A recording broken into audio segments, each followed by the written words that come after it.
Hi there, my name's Tristan Nichols, defence reporter for the Herald. I'm here in Afghanistan, in Afghanistan's southern province of Kandahar, with members of 4-2 Commando. It's the first time the Herald is ever embedded with 4-2 Commando, which is based up at Bickley. Over the next few weeks, I'm hoping to spend time with the guys in the field, on operations, to see how they get on, living and working in pretty harsh conditions. Yeah. I'm Marine Jackson, so I'm with 4-2 Commando Royal Marines in Afghan. Brilliant. And we're up in Kabul, is that right? Yeah, that's right. What have you been doing up here? You're 2 months into a 6-month deployment, is that right? Yeah, basically we've just been going on working for a routine, patrols, Sanger and QRF. And what's QRF for people that might not understand? It's Quick Reaction Force. Brilliant. And have you been enjoying it? It's not been too bad. First deployment is this? Or? Yeah, it's the first. And you live in Plymouth yourself? Yeah, I live in Plymouth, yeah. Brilliant. Have you got a message for your folks and friends back home? Just like to say hi to everyone back at home, wish them a Merry Christmas. Brilliant. So, I'm here with Alex Burlingham. Alex, what happened then? We just approached that guy, asked him to come towards us. Yeah, all that was we pretty much just left camp straight away, and we saw a bloke with his hood up on a mobile, which is one of those combat indicators you look for straight away for getting dicked. So we just went over, had a chat with him, put a flea in his ear and told him that's something to watch out for in future. That was pretty much it. And I gather he was listening to music on his mobile. Yeah, he probably doesn't realise it, but it's good for their situational awareness as well, to get used to us, get used to what we do as well. So in future he won't make that mistake again. So we're now back on track for the patrol. Brilliant, thanks. Right, Alex, what's the purpose of this operation now? I mean, what we're doing is moving to a district where there's been more ANP presence than anything else. ANP being? Afghan National Police. Just reaffirming our own, given it's within our police district in Kabul. And just making sure the message is consistent across the board, so we get back there as and when we can. But it's on the furthest outreach of the police district, so it's one of those areas we like to get to more, but can't always. So we're just going there to reassure the local population, really, that's about it. It's a framework patrol.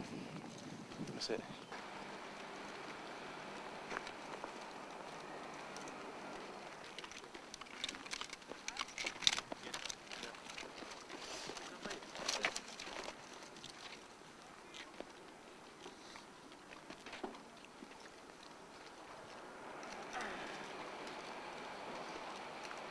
This is weapons testing. It's about 8 o'clock-ish in the morning, that's 8 o'clock, on the second day of operation. It's called Janubi Tapu, Operation Janubi Tapu, which is a 6-day operation west of Kandahar. Basically it's a bit calmer this morning, so I can tell you a little bit more detail about what's going on. Basically, it's an operation involving about 300 Royal Marines from 4-2 Commando, as well as soldiers from 2-9 Commando and various other units. It's basically an operation targeted at destroying IED factories and detaining Taliban key players and facilitators. Last night was very quiet. I went to bed thinking that something might happen. Fortunately it didn't. It was relatively quiet. Everyone managed to get their heads down. Patrols went on through the night just to ensure the safety of the compound that we're staying in, and we're expecting more enemy fire targeted on this compound later on. I'm here with the commanding officer of 4-2 Commando, Lieutenant Colonel Charlie Stickland, who's basically coordinating things from this end, speaking to K Company,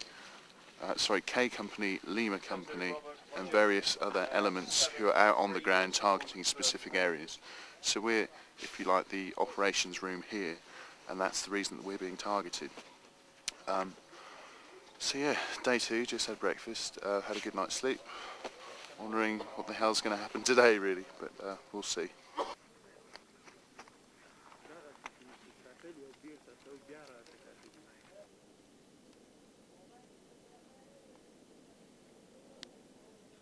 Okay, so we're out on a kind of a perimeter check again this morning after last night.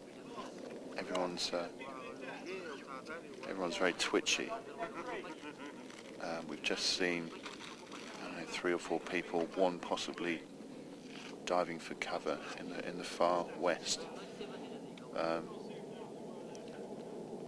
Yeah, this is it. From what these guys are saying, you know, they were here, they were walking around, and as soon as we came up, now they've disappeared and they haven't been seen again. Everyone's very twitchy. See, the problem that these guys have is that they can't just go around shooting people, believing that they're the enemy. They have to positively identify them as being the enemy. I mean, they can't just shoot civilians, and that's the problem. It's not like, you know, back in the old days of westerns where the bad guys always wore black or the white guys always wore white. You know, at the end of the day, you can't decipher what is the enemy and what is not. We've been about 20 minutes into this patrol now, and we've hardly moved at all.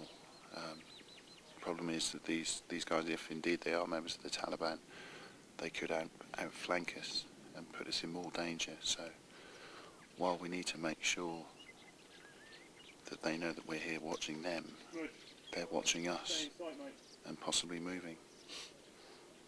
It's all very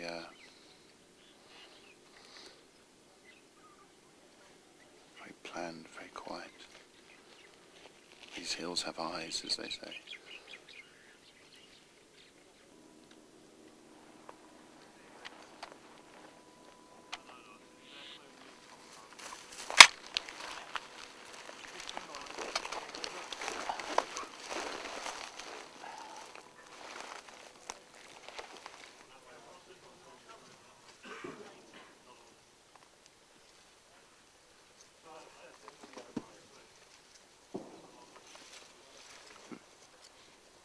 There you go, got it? You getting it? Yeah. Larry! Larry! Coming up here. Alex, what's happening here then? Right, the mortars to our north are firing a smoke mission to assist the company cross open ground down to our south down there.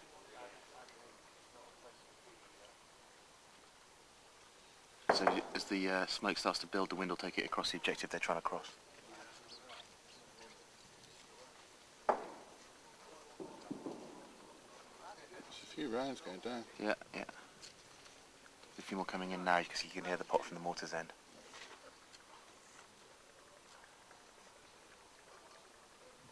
There you go.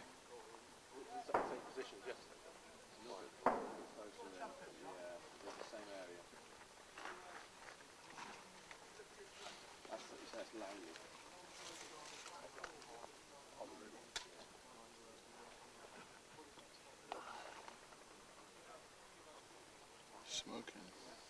Yeah.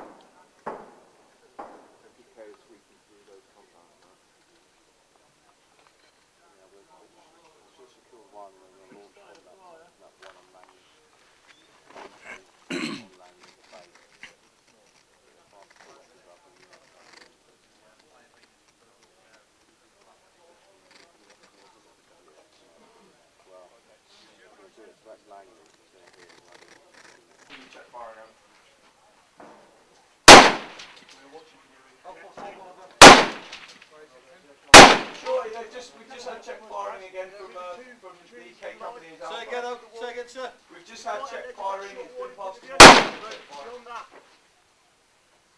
12 o'clock position, guys. Yeah. 2 trees to the left, 1 tree to the right. 1 in the trees.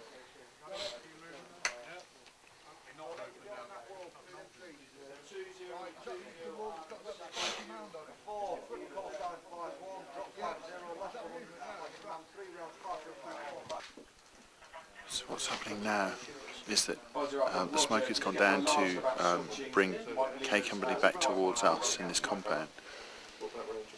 But in doing so they're sweeping across and the enemy are heading towards us. So that's why there was that fire then. They're bringing them out into the open, squeezing them into a pincer type movement. And it's causing fire to come our way.